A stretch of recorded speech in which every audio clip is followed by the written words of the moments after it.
Okay. I think it's yeah, it's in WhatsApp.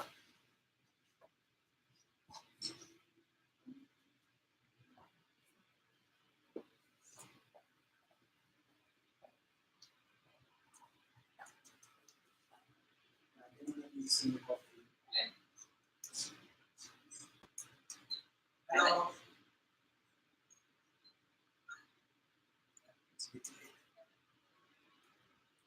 Okay, so we can Sorry as well. Is it like, can you open again? I think it's a little bit it's not straight. you need like this. So then how can I do that? Oh. Go. Is it like this better?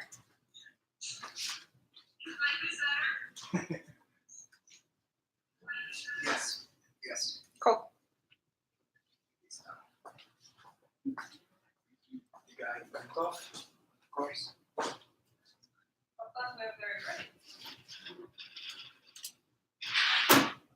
Again, I have the impression no one is going to show.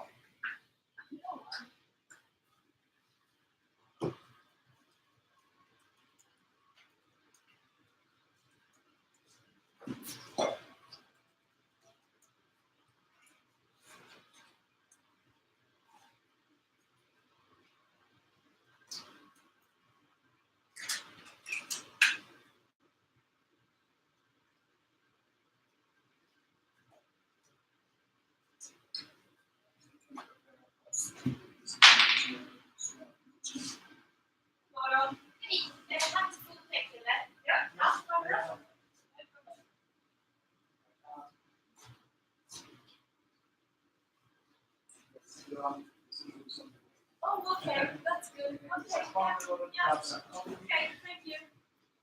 Hey, see, you had a decoration on my. Really? Yes. Oh, that's so interesting. Yes. I mean, our goal is actually to do oh, okay. Yeah, I was reaching out to the region. Actually, it was a small city of the service. Yeah. Yeah, it was. I have it. Yeah. Anyway, so because they have an interesting curator program for architect companies. Yes. Yes. So anyways, okay, very good. Yes. Yeah, actually, we are just. I am just looking now for writing a report regarding Foodtech in Sweden, and then I will see what kind of possibilities we can incorporate them. Yes, of course. And coffee is on the way. Yeah, we have cookies. Oh, okay. So right now, in terms of reports, yes. Yes, I've seen that. Yes, I've seen that on the net. Yeah. Stockholm, but yeah, also actually in next week on April 4th. Yeah. We were launching the visitor report. Yes, but I'm coming as well to April. Yeah, because I've been waiting. Because before it was the end of 2018, it should be ready, I think. Yeah. So. That's great. And at the same time, so we also have the last sort of Swedish Foodtech needs. It's around here.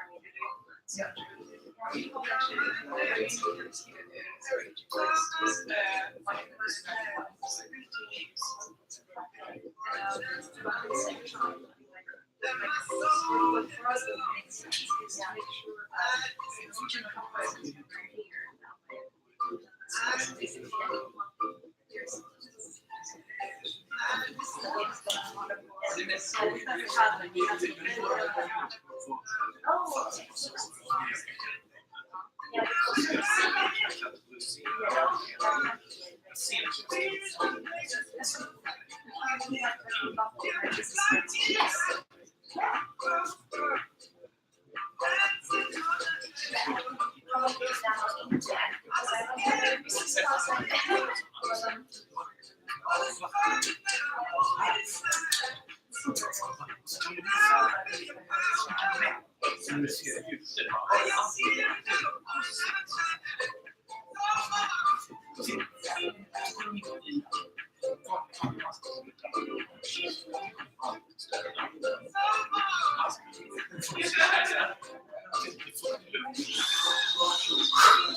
Awesome. And that is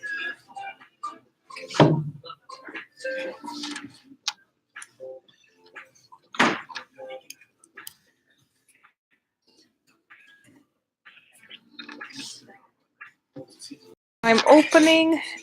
There is no need to open. I can open it over here.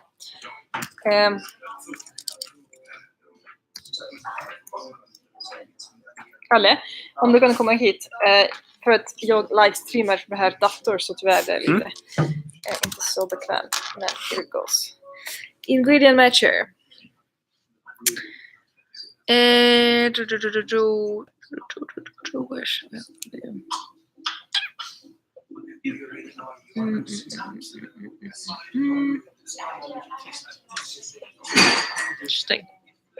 Men vad gör ni? Så jobbar ni med... Det kanske skulle vara där i så fall. That's what I'm thinking, yeah. We're gonna fix that. Jag ska ha en stor votering och kan skicka mig namnet. Ja, men det är kul om du gör det. Då kan jag ju dela också på... Det fanns det. Du är mer känd. Då är jag skickat till mig själv. Ingredient.matcher.com Ingredient matcher. Ja, precis. Okay. Bra. Och vi också är på... Jag vanligtvis på det finns en .se också för en svensk text. Då gör vi det. Tatjana, vad heter du efter han? C-I-N-K. Dubbel-I. Vad du? Dubbel-I. Jag kan slå på Facebook. Men det är samma. Tänkte jag lägga till det på LinkedIn. Jo, jag har det. Bara namnet. Ja. Tatjana. C-I-N-K. Kom igen. Just det. Jag har ju det inte redan på där. LinkedIn. Jo. Om du inte kan se på LinkedIn då är man inte eller professionell. Ja, vad bra. Då fixar vi det.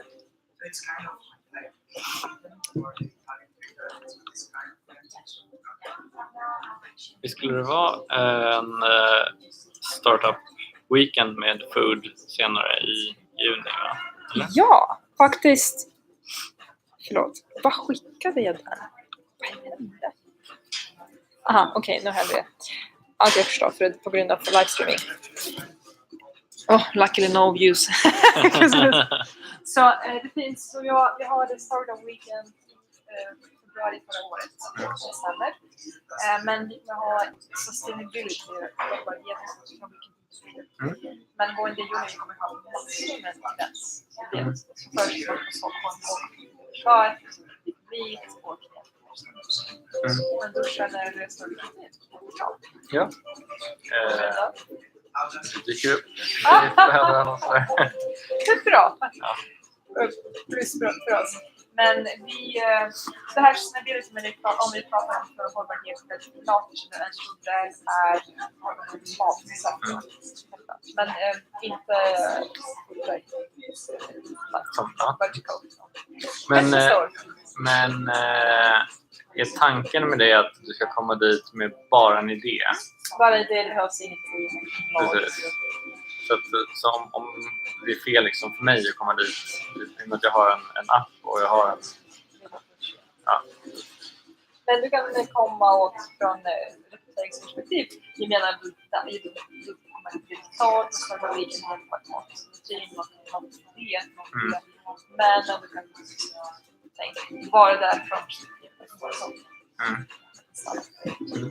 vi kan se då. Och vi kan också sponsorera oss. Vi kan ha några. Ja, jag har inte jättemycket... Vi har kaffe förresten.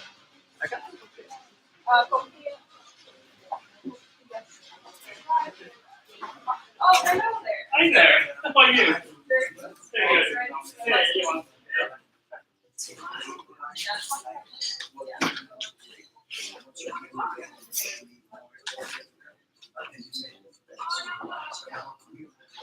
When are we supposed to start? 5 minutes ago. 5 minutes ago? Yes. We don't have any music, so we haven't posted it like officially. No, perhaps we should post it officially. Yeah, Okay. There you go, now we're ready for posting. Yeah, Yeah. ready for posting. I go. Do we have power in this one here? The first button is the red. Ah, there it is. Sorry.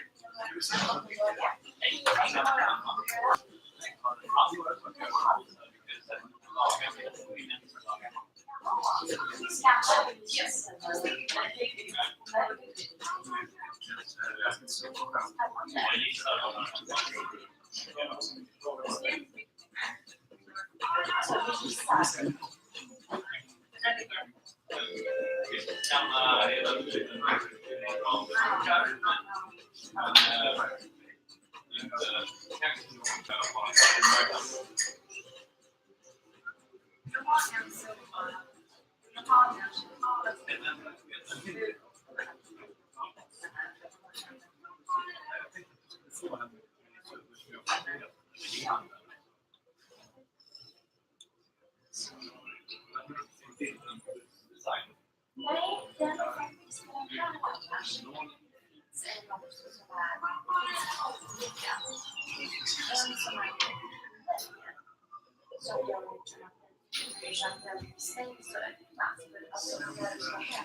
Shall we go then, folks?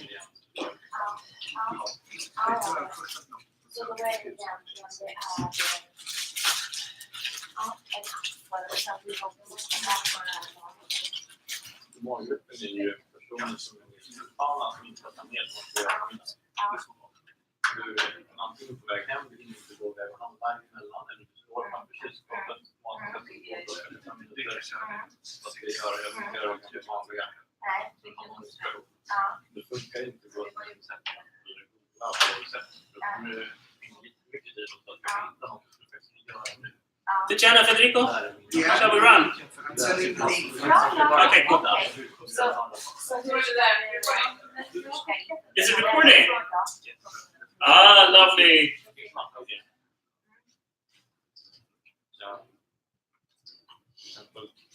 I'm just wondering, should we zoom it a little bit more? Because people don't really see the screen. Ska du det? Just wonder if it's possible. Not zooming, but moving. Zooming. Also physical.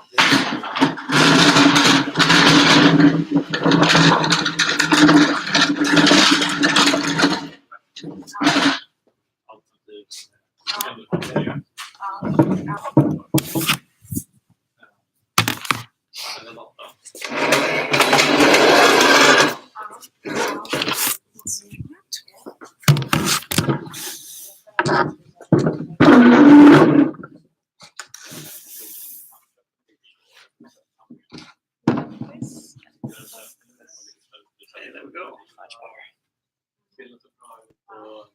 Yes. Okay, so we're streaming live. Good. People, please take a seat.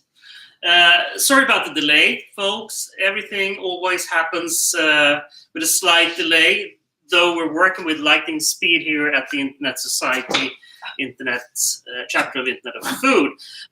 It's very good to have you here today. And here we are today to discuss the notion, what's the future of food? And for all you people in the audience, sorry for not taking you in as we usually do when we have an audience here. It's mostly for you guys out there behind the screens. So my name is Johan Jurgens, and I'm the chair of the Internet Special Interest Group for Internet of Food at the Internet Society. It's a horribly long name, but it really tells you all. This is all about the internet being all about food going forward. So let's talk about what's for dinner then. So if we take a look at the food sector, first of all, let's start with the background, then get into the juicy details towards the end. And by the way, you can always send in your comments and we'll try to answer them. If not during the presentations, or at least after. The food sector is roughly 20% of global GDP. If you take everything together from the primary production, processing, etc., all the way to selling it at restaurants and cities. And $15 billion. It's an enormous amount of money. And this is, of course, very tempting for everyone out there wanting to change the game with the help of tech and data. Especially since we need to change the game, because this is what the food sector wants us to see it as. But this is the way it truly looks. It's actually killing the planet and everyone on it. The food sector is not, this is not something that the food sector wants to admit, but it is the case. Let's take a look at the grim facts behind it. The UN Food and Agriculture Organization, FAO, they've estimated that the costs for malnutrition is roughly 3.5 trillion US per year. And that's roughly 4% of global GDP. And for the first time in history, the costs for malnutrition in the form of overfeeding or over-nutrifying people is actually higher than under-nutrifying people. Another way of seeing this is the lost output due to non-communicable diseases, which is chronic diseases that you get from either smoking or eating habits. And as you can see here in this diagram here, which was pulled together by Harvard University and the World Economic Forum a few years ago, they tried to state the lost output due to non-communicable diseases. And when you see this hockey stick, you think you're in the world of internet startups, but it's in the world of health and global. This is the combined costs, this orange line here, orange curve. And it states that in a few years from now, 10 years from now, in 2029, the lost output will approach 50 trillion US. Bear in mind that the total global GDP is 80 trillion US. This is almost as high in a few years from now, the lost output, as the total output. We basically lost half of it due to our food habits. You could also see it in this way. 38 million people die every year from a chronic disease. Again, what you get from smoking or eating. This is the Second World War happening every year. This is really interesting. The staggering number of deaths is probably underestimated when we go forward and realize that we need to produce 60% more food in the year 2050 as we are doing today, if we are to feed 10 billion people on this planet. The problem is, of course, that 30% of all the greenhouse gases come from food production. So if we're going to feed these people in the same way as we fed ourselves before, it means 18% more greenhouse gases out there. That's a really, really bad idea. And the good part of this is that we couldn't, because we don't have the land anymore. During the last 40 years, we lost 33% of all the arable land on planet Earth because we've been driving it too hard. Some crazy figures, I don't know if they're crazy anymore, they sound crazy, state that we have 40 harvests or 60 harvests left, I think it is. Was it 40 harvests? 40 to 60, it doesn't really matter. It's just a short period of time. And why is that? Because the topsoil, the precious few centimeters on top of planet Earth in which everything grows is diminishing year by year by year. So soon nothing is left. But even if we had all that topsoil and could grow in it, it doesn't really compute because we've lost something like 3/4 of all the insects in some areas during the last few decades due to mainly large-scale monocultures in farming. And this is a super bad idea because insects pollinate roughly 80% of everything we eat. You can hear this in nature because in some areas half of the farmland birds have died due to the lack of insects to feed on. So no birds chirping away in the woods anymore. So you can literally hear the sound of silence and the death that surrounds it. The fact that 1/3 of all food is wasted, I almost think is a strategic reserve given these grim conditions out there. But the problem is today we're actually pouring it onto landfills where they mix with battery acid and plastics, never to be able to reuse again and to feed back into the ecological loop as nutrients. So the fact that we have an industrial average for 4% of R&D should be comfortable because it means that we should literally throw something like 600 billion US on R&D within the food system, and that equates to 8% or 8 times the R&D investments of the entire US tech sector, which is like Amazon, Google, Facebook, IBM, Microsoft, and you know them all. Well, the problem is that the food sector actually only contributes 0.25% of their turnover in form of R&D to solve the enormous problems that they've actually contributed to the planet. And this includes new flavors of ice cream. I would argue that it's only new flavors. In its current state, it's very much in the moment before the comet hits. In a world where the big dinosaurs roamed the planet in green and lush environments, they were the kings of the planet until something struck, and the food system is about to be struck by something equivalent to a comet. And then this will happen. This is the stock price chart for Apple. And of course, nothing. Apple launches iPhone in 2027. The rest is, as we say, history. This is the curve that all the technologists out there are looking for right now in the world of food. So what if we can change food in the same way as the iPhone has changed the world of communication? That would benefit some of these people, the big tech companies, the big food companies, the big retail companies, the online platforms, the new retailers, the new retail concept coming out of Alibaba. This is all about products and data coming together. If you can control the data side of the equation, you will also control the physical object, the food object. And that is, as we saw, 20% of global GDP. it's an enormous prize to win. And these people are sinking themselves and all their ill-gotten gains plus new funds into this quest. Now, let's take a look at the backgrounds for this. We call the first chapter Man as God. Because what we're talking about in the future is producing things in new ways, in new artificial environments, or if they will be called artificial environments in the future, I'm not sure. But this is the Fujitsu salad factory in Fukushima, Japan. And here they produce salad with the help of artificial light. This is a production facility, not a research facility. This is the way farm laborers look in the future. What a fun thing is that they're producing salad with the help of LEDs. And of course, LEDs are, basically the same comes from the same family as microprocessors. So this is semiconductor light, right? And you can really charge these leaves here with the exact right light frequencies that you want to have. At the same time, you can collect a lot of data around these salads, and you can tweak, of course, the plants with the help of tech.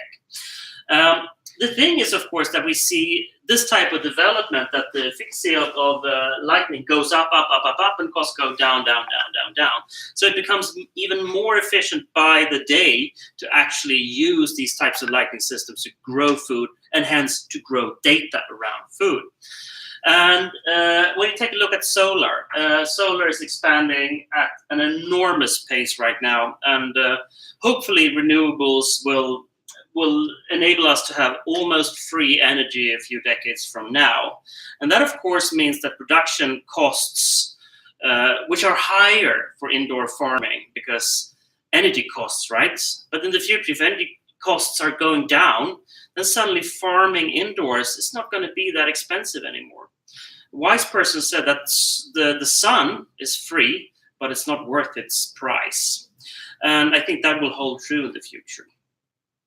Now, when energy prices go down and technology savviness goes up, we will also start producing things in these types of bioreactors. These might be traditional beer tanks from a place in the UK, but in the future, you can produce anything in these types of bioreactors. You can produce meat, mushrooms, completely new things that you haven't had before or haven't conceived before. You can mix perhaps panda cheek with goose liver fat and create a completely new product that didn't exist before. And this will, of course, give rise to a tremendous amount of innovation. And cells are fun. I mean, like they always grow roughly at the same pace, irrespective of if it's a good cut of the beef or the cow or if it's a bad cut. So, like 3D printing, if you can print a rocket engine at the same cost as printing a plastic toy, well, cost per kilo, right? Nothing else. Is this herring or protein? I always pull this question because it's kind of fun, because it's on a spoon and it's, of course, proteins, it's brown and not white. And this comes out of a company called Foods, a Finnish company, one of my heroes out there. They can actually take CO2 gases, add bacteria, and produce protein out of that. When they scale up, they hope it's going to be possible to produce the same quantities as soy and at the same price point. And that's really interesting because, again, technology shifts the nature of food.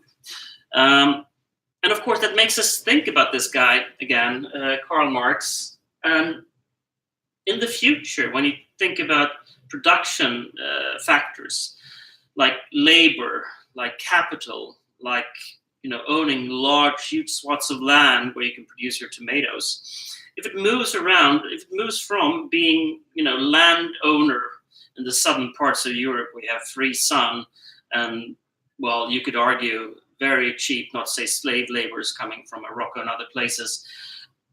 If it moves towards capital and energy, where would food production move? Well, basically to Switzerland or Norway or Iceland or Saudi Arabia. And we need to realize that this type of shift happens due to the fact that the production factor costs change. And that leads us to another thing that we add to the equation, which is data.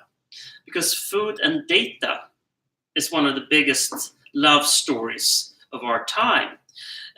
Because when you take a look at the tomato, like I had in the last picture, it's not only about the tomato and its nutrients, right? We could also potentially see the labor conditions, or if it would have been a chicken, if it was bred under decent conditions, if the energy that went into this food product was good or bad. And all these things mean that we can take new decisions for our food consumption. We can literally eat the planet to health or good labor conditions if we want to. And I would go as far as saying that no data, no food in the modern environment, because you cannot plug a food object into an online system, say like Amazon's, where you cannot even plug it into my body without me knowing data points around the food object. And of course, in the future, everyone will be a huge tank of data. Regarding everything from preferences and old purchasing habits, that's the old data, to the new data that is all about myself and me. Now, how do I feel? What should I eat? Etc. And this is already happening. This is a smart sock by Owlet. And they sell a smart sock at the price of £269. British pound sterling, and it basically takes the measurements of the kid's foot, so you can know, what's the pulse, how oxygen saturated is the blood, etc. How does he or she sleep? Oh, so we started tracking the babies, right? And we're also starting tracking the babies even before they become babies. Tracking apps for the mothers out there. What are they eating? How will that potentially affect the baby? And of course, before birth and after birth, you just continue, and get the gathering of data in order to say something about ourselves as individuals is one of the key things driving the food system forward. I actually did a test on myself. I borrowed a sensor. Basically, it's a diabetic sensor I put in my body last year, and I wanted to see and experiment with things that I ate. I kept within the band, my blood sugar levels should never fall beyond this orange one here, and should never go above the yellow one. And what happens then when I eat stuff that isn't good for me? I started experimenting with sushi. I couldn't believe, because some people said that sushi is really, really bad for you. And that was a story I didn't want to hear, because sushi is my favorite food. So I went over to the sushi shop and I bought my regular lunch sushi, devoured that, and an hour later, my phone starts beeping frenetically, because my phone is connected to this sensor I wear in my body that, basically sends my blood sugar levels to the phone every 5 minutes. It's like, what on earth is going on? This is a medical device. It's like, oh, danger, danger! You have to take your medication. I was like, God, what's happening? Eventually, the insulin fights back, and the blood sugar levels come down a little bit. And I said, what just happened? Let's try chocolate. So a normal, regular bar of milk chocolate, 100 grams, in the name of science, and it creates this peak here. It's not nearly as bad as sushi. A couple of hours later, in the middle of the night, my phone wakes me again with messages of catastrophe and need for medication. And it was like, when I saw that curve, I stopped eating sushi, and that's my favorite dish. And so you can really already today say that behavioral sensors and data really affects people. This was a profound discovery. The next day I tried bananas. Bananas is supposed to be healthy for you. It's not. At least not for me. Big peak again from eating bananas. Pizza and beer is good for me. That's good. That's good to know. But the thing is, all of this is individual. And once you get your data points, you will have the same type of profound realizations as I had, because these sensors will come out and they will be everywhere on your body in the future. Again, data. And these are just a few types of sensors that you will see in the future. They will be in the form of band-aids you stick into your body, but everything will gather data in and around you. And this, of course, means that we will change the way we eat in the future. Since everyone will have different needs, we won't have the same plates anymore. So when you go to a restaurant, you won't just get the same plate as your neighbor, or even when you're home, you won't serve the same thing to every member of the family. It has to be a bit of a mix and match type of food situation. And this, of course, changes the food system as well, again, based on data. This is the Alibaba Hema store. Sorry for all of you who speak Mandarin. I cannot pronounce this. But you know which store I mean.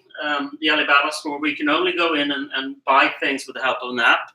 Supposedly that app is there to help you because it knows a lot about you. I'm not sure that the app actually stops gathering data about you as soon as you leave the shop. I don't know. Possibly it does, possibly it doesn't. Here you can engage with food in totally new ways. Buy it, having it cooked, hang around, check the internet, meet your friends, etc. So food, again, in a world that's driven by tech giant like Alibaba, ceases to be the way it was, or ceases to be, it is today in most of our minds. Actually, it means that man will meet food, not in the food hall, but in the computer center. And there's a rule for this, that data is going to be for food what broadband has been to media. Everything we can figure that will happen with food based on the fact that we have data around food will happen. In the same way as we could think a lot of the new services we have around ourselves today in the world of modern media, but we couldn't roll them out during the 90s because we didn't have the broadband. We will have data around food one way or another. The problem is that we don't really know how we will have that data and who will sit on it. Will it be open data or will it be locked in? This is going to be important because data is the new brand. In the future, you will cease to have things pushed towards you. Well, you might still have products pushed to you, but it will be more potential of a situation where you can draw food to you based on the data of yourself and the data of the food. Again, if the food object doesn't carry data, it's going to be pretty impossible for you to draw it towards you. The good thing about this is that we potentially then can move up the Maslow hierarchy of need, where food today sits here somewhere in the lower regions, like a physical need. You need nutrition in order to be able to run or hunt or whatever it is that you're supposed to do, and instead moving up to the higher echelons of the pyramid, self-actualization. Can you achieve something with food? Can you make the planet better? Can you make yourself better? What can you do with food? So suddenly food is something else. It transcends food itself as a nutritional object or food as an object. Again, with data. And I think a parallel trend that's really, really important here is that we're moving people into cities. And that means food becomes infrastructure. And this is a picture from Shanghai. I don't know how many million people live in Shanghai. Probably a couple of times the amount that lives in Sweden, where I'm based currently. And the thing here is that we then gather a lot of people in a relatively small place, and a lot of their data, which means that the density enables us to create new services.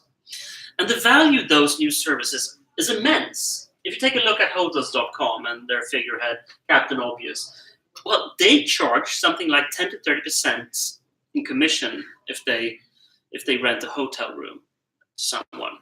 And 10% if it's a straight booking, and 30% if they, through superior information, have been able to buy hotel rooms in bulk and then resell them. So reorganizing a system of physical objects, in this case hotel rooms, has a tremendous value associated to it. If you think about 10 to 30% of a global GDP of 20% of global GDP, you end up between 2 and 6% of global GDP. And that's basically the size of the global energy system, like coal, oil, nuclear, sun, wind power, hydro, whatever have you. It's enormous, it's immense, and that's why people are throwing themselves into the game, how to change how we eat. And data is at the core of that. And it's not just at the core of how we are eating, it's also how we're designing our cities. In a world where food is 24/7 infrastructure around you, What do you need a kitchen for? And this is an actual line from a who are selling condos in Hong Kong. It's like kitchens are dangerous and people might start fires. And I think that really sums it up. What on earth do you want for in the future? You might have a fridge with a couple of cans of beer in it and then a microwave pop. Alexa is finding food for you. So you just tell Alexa, I'm hungry. And based on the data that Alexa has on you, they might deliver something to you that you like. Haggis, for instance. I don't know how many of you Scots are out there, but I can testify that haggis is the most disgusting thing I've ever had. Even though some people like it, Alexa needs to facilitate haggis to people who love that. And to me, please don't. And Amazon will know. So I will probably never end up in that situation because the services bringing food to make will suggest stuff that's either good for me or that's good for the one selling the food. And this is where it gets scary, and we will get back to that later on. And these guys, again, I think every time I hear people in the food sector argue that, oh no, this is a low margin industry, nothing will ever happen because there are no margins to build something on. Along comes these guys and say, okay, restaurant delivery. Go to the chef and say, oh, I can sell another pizza for you. Okay, so says the restaurant owner, so what do you want to have in kickback? Well, 40%, done deal. And suddenly we found 40% in the low margin industry just by rethinking the business model, again, with the help of data. And there will be ways of transporting things in the future. How many times have we taken bad decisions when it comes to food because we really don't have the energy to go down to the store and buy it? Well, you can send your little pet. In this case, it's Piaggio, it's the Gita. It follows you like a dog. It carries your heavy basket for you, like a Sherpa. And this is version 1.0, and I bet 2.0 can say, okay, go fetch my lunch or my dinner, whatever it is. Or you will have the truck coming to you. And this is a typical example, a nice picture of a truck coming, pulling up to you, and everything is fresh and green. You know, this will, of course, be cigarettes and crisps in the future, and you can order it midnight probably. And but it's, again, it showcases that infrastructure will change around you with the help of data and innovation. JD.com just bought a huge retail chain in China. And of course, they want to apply their drone technology to food delivery to the home. Again, technology and data. Or these types of little shops put up, this is containers, so you just roll them out. Of course, self-checkout, all the fancy stuff technology can bring to the world of food, everywhere around, again, infrastructure. Which makes you wonder, in the future of food, what is a food company? Is it someone who does value-added services? Or are they just a pipeline of food objects? An interesting thought here is what if Amazon wants to use food as a loss leader in order to get into your home?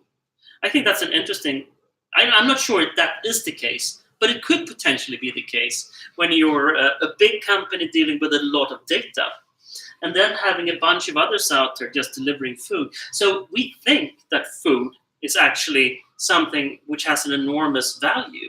Sometimes you wonder, is the value really in the food object or in the data layers around them that helps direct people to the food objects? I would argue for the latter. And this brings us, of course, to new food and packaging. Now, there are a bunch of new food objects and packagings out there.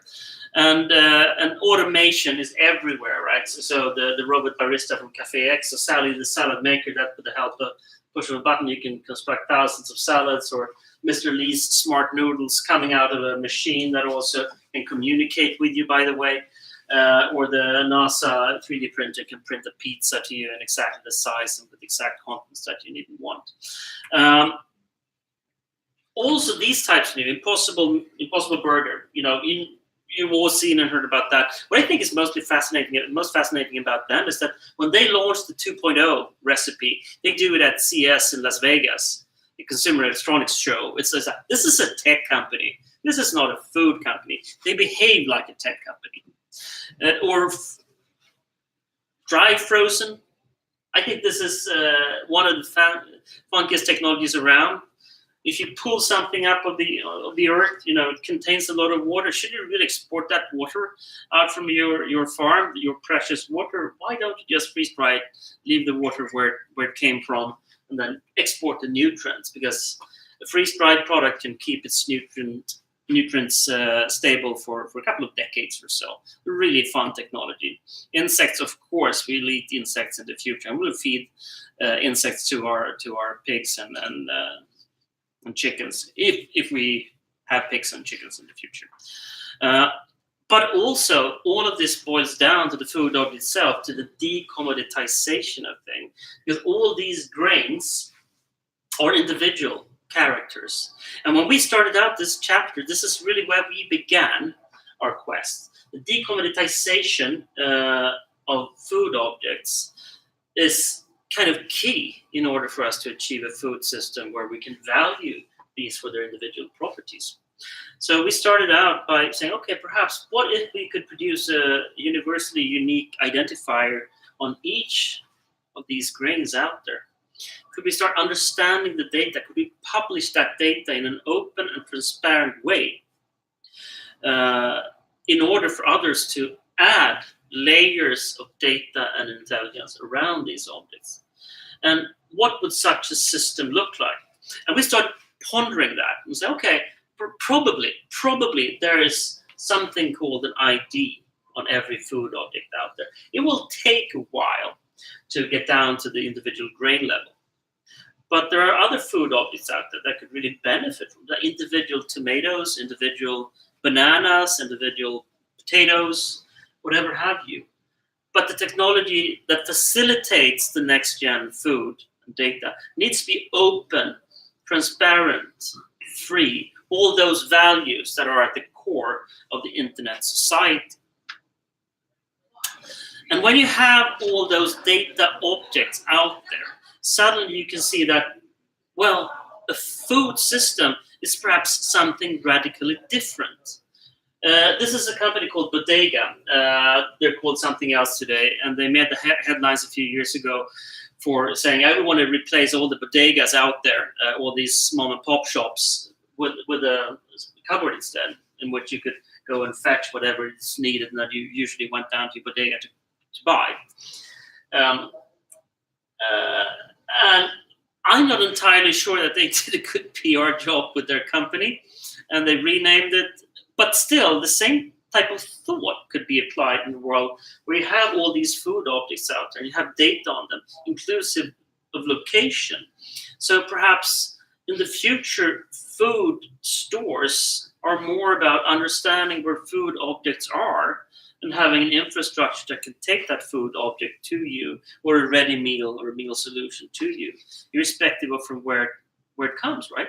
So data will be the generator pushing the food system into new forms of organization. So the equivalent of asking your neighbor for a cup of sugar if you're out.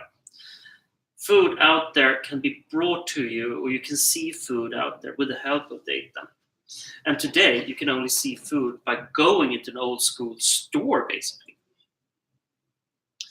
And when you start adding intelligence around these data points, you get, this is Florian Pinel, who's the founder of Chef Watson.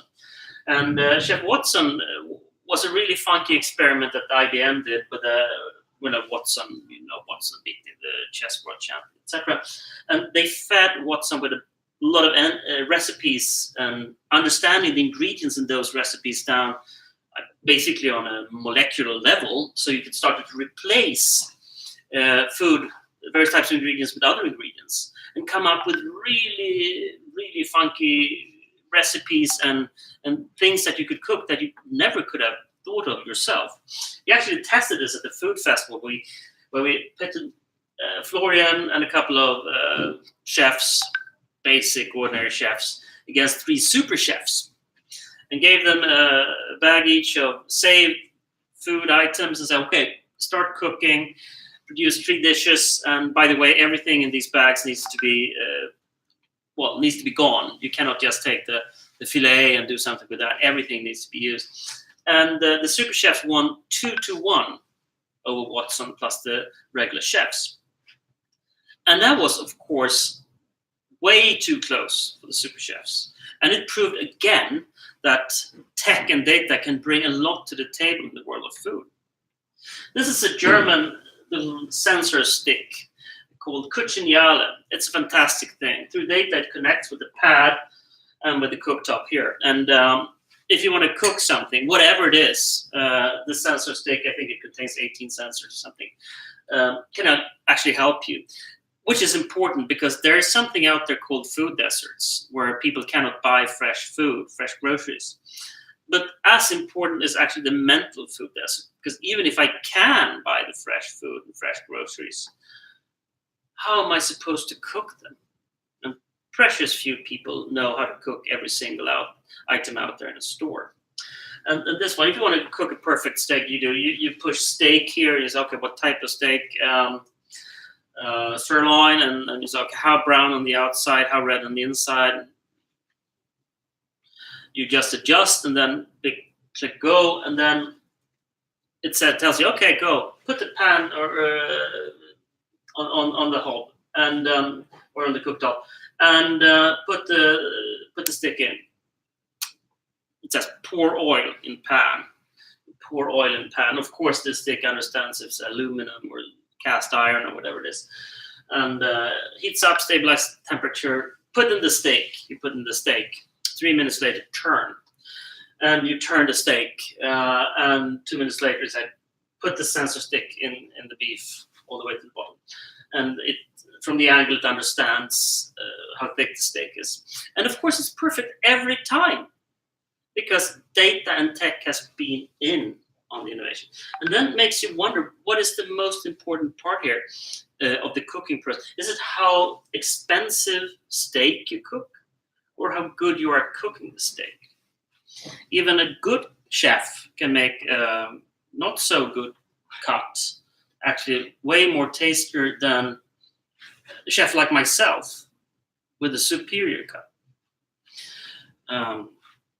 And of course, in the future, you will start thinking about virtual reality. We did some experiments here trying to understand what happens if we put tofu in the mouths of people and have them believe it's something else.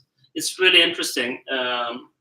If you put tofu in the mouth of someone and show them something else in virtual reality environment, people are at loss. They cannot identify it as tofu. If you roll it in dill and you put people at the at the seaside somewhere, they will believe it's fish. If you roll it in chicken spice and you put them in a Western saloon and banjo music plays in the background, it's chicken. So food actually happens in the brain more than in time. And that is a realization, again, that data can help you transcend food in the future. Everyone will have lobster tail and truffle risotto. It's just going to be tofu and some sort of a porridge, but you will believe it is. And again, data is the solution here. Now, what happens then? In a world where we talk a lot about consolidation of data, concentration of power, permanent favorites, and control over individuals. In the world of social media, I can always turn off social media. I cannot turn off eating. And this is where I think it's going to be really scary going forward. Because we will be so controlled by algorithms in all our food decisions for hopefully for all the good reasons. You measure yourself and you really understand what you should have in order to become as smart and fast as possible. But if the constructors of those algorithms have something else in mind, like maximum profits, and your health is just not so important, what happens then? In a world of free choice, you could always jump to another shop or another service. But again, will we have that free choice in the future? So the question, what's for dinner, is actually being replaced with who decides what's your dinner? And through nudging, big companies can easily have you eat what they want you to eat. And that means that they can essentially control yourself, control you as a biological entity, because you are what you eat. To us in the chapter, this is the next gen realization after what happens if you could put an identifier on every grain of rice out there. It's the realization that data will govern everything that has to do with food going forward. And then the question is, who will govern data? And there are two forces today that we can see. First of all, it's big tech, trying to gather as much of your data as possible. And by using that data, hopefully again in a good and constructive way, they can give you better services. But what if not, right? And the second one is, and they want to free data from the food objects. They want to have that data. And the second one is the big food companies. They want to say, no, I want to package the data and the food very tightly together. Because that means I can control the data. The data is the true value. But if I can make sure that it's packaged together with the food object, I'm still in control. Now, we shouldn't let them do that, because there are separate business models for food objects and the data around it. And this is really where we all need to think in new ways around food and data. If data, for instance, could be created and remain with the ones who created them, say the smallholder farmer out there who currently sells coffee at dirt low prices to someone coming and buying it, and he or she is really stuck in a system where the physical goods is the only thing he or she can sell. What if that person could then also sell the data around how that coffee could be has been produced? What type of energy has gone into it? What type of irrigation? What type of responsibility or lack of it has gone into it? Who would be interested in buying that? Probably the end consumer. Does that data need to be released to the one buying all the coffee straight from the farmer? I'm not sure. Could it be a separate business model that is released to the consumer somewhere in Sweden? Does the data always have to travel with the food object? We have an identifier of the food object. Can we release data at various points during this chain? And how does the value of food look in the future? What does it look like in the future if data is the most, or one of the most precious parts of the food bundle, the physical product, the data product out there? So what we need to build then is actually systems that understand that food and data are two sides of the same coin, but they need to live in a world where the business models differ. Can we build this notion into the backbone infrastructure of the internet itself? I think then we're on to something. Because food is really what's driving this planet. And we need to have a digital infrastructure that supports life on this planet. Not just supports information, but the fundamental being of man and in an ecological circumstance here on the planet. Because back to these guys out there, I think some of them can be allies, but we should never, and some of them can be foes, but we should never ever forget that everyone here in this picture is looking for the big prize, which is control of the food system. And that control we must be aware of, and we must probably fight it with all our might and power. And that includes setting up the rules for digital engagement for these companies. So in this little, we go back here, you see this little shop here. It has data on it. So, and hopefully with the help of the data Superman, we can fight back against the ones who want to take control over our lives in the world of food. And what can you see there? What's on his chest?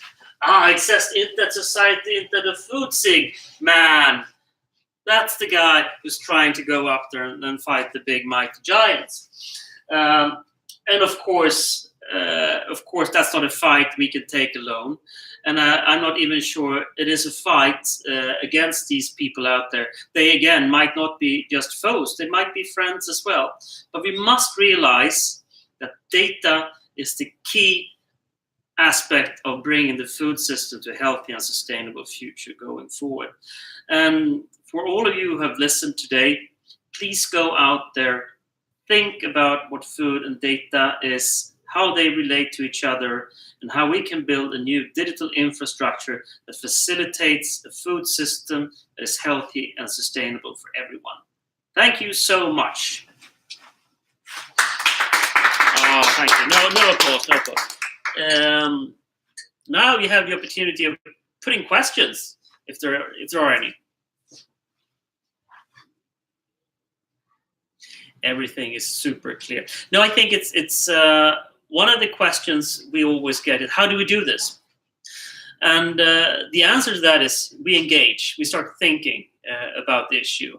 And then we start discussing, especially within the Internet Society, how can we do this? How can we construct a new Internet infrastructure? We are in the midst of discussing what is the future of the Internet today. And I would like us all to understand that food, how counterintuitive as it might be, probably should be at the core of that discussion. Because if we can construct, again, an internet of the future that brings health and sustainability to the planet through network design, then we're on the right track. Thank you all.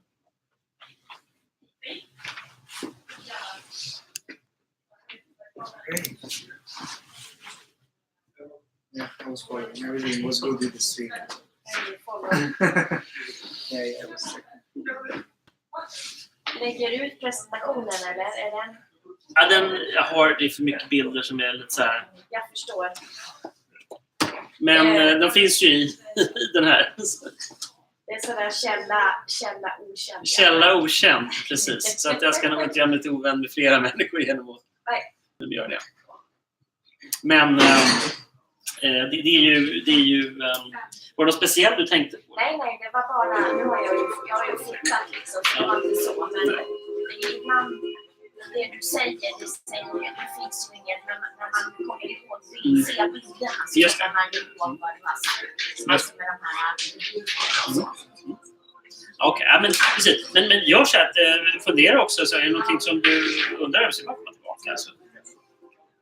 Var kom du ifrån förresten? Innovation Norge. Vi träffade... Ja, just det gjorde jag. Det stämmer jag. Precis, nu känner jag igen dig. Är det på onsdag, eller? Ja, just det, på den och det. Mm. Ja. Precis. Så det är spännande. Så vi håller ju på att se på hela... Eller jag håller på att titta på hela Foodtech, men där är ju just med data och hela den är ju... Kommunikation är ju väldigt IT. Kopplat är ju en jättestor del. Men just nu så ser jag liksom bara på hela Foodtech. Just det. Så det här blir som en del av det. Ja, precis. För det vi pratar nu inom Internet Society om, det är ju frågeställningen så här, nu ska jag göra en ny nätverksdesign. Kan du designa det här på ett sätt som gör att du knuffar data till de personerna